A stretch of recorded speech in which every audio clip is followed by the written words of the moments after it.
Very good morning. Welcome to our reflection on Monday, the 1st of February 2021.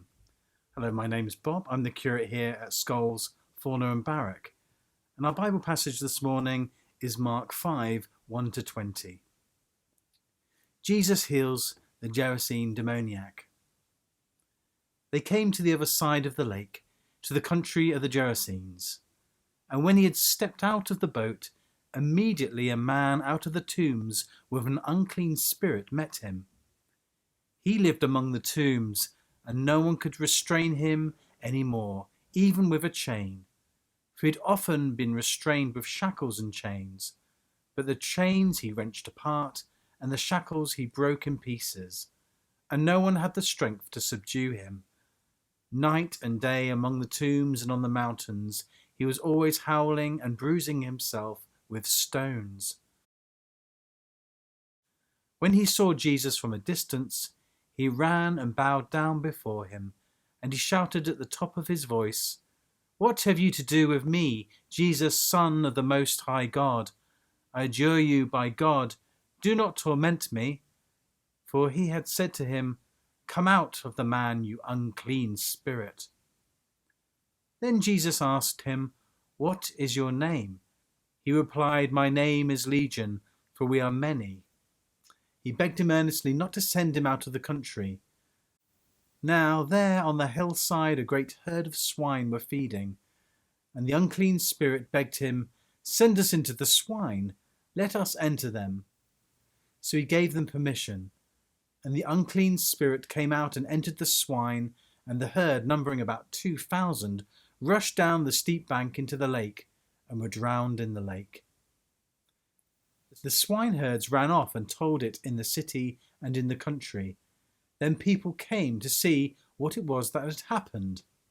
They came to Jesus and saw the demoniac sitting there, clothed and in his right mind, the very man who had had the legion, and they were afraid. Those who had seen what had happened to the demoniac and to the swine reported it, and they began to beg Jesus to leave their neighborhood. As he was getting into the boat, the man who had been possessed by demons begged him that he might be with him. But Jesus refused and said to him, "Go home to your friends and tell them how much the Lord has done for you and what mercy he has shown you." And he went away and began to proclaim in the Decapolis how much Jesus had done for him, and everyone was amazed. And he spoke yesterday about embracing the light of Christ as we celebrate Candlemas. We continue the theme of moving from darkness to light as we read of the total transformation of a tormented and very ill man. This is a man who could not be held with chains, a man self-harming with stones and living among the dead. Our current darkness is hard to escape. Like the man, we live among the tombs of grim daily statistics. We might even harm ourselves to escape the pain or boredom of lockdown. Many of us will have suffered some mental difficulty, and maybe we can recognize a little of ourselves in the poor tormented man. Jesus took pity on him.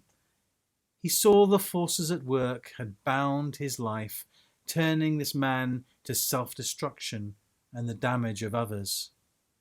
The man could no more pull himself up by his own effort than the pigs could develop wings and fly. The man kneels before Jesus because only Jesus can make him clean. Well, today is my birthday.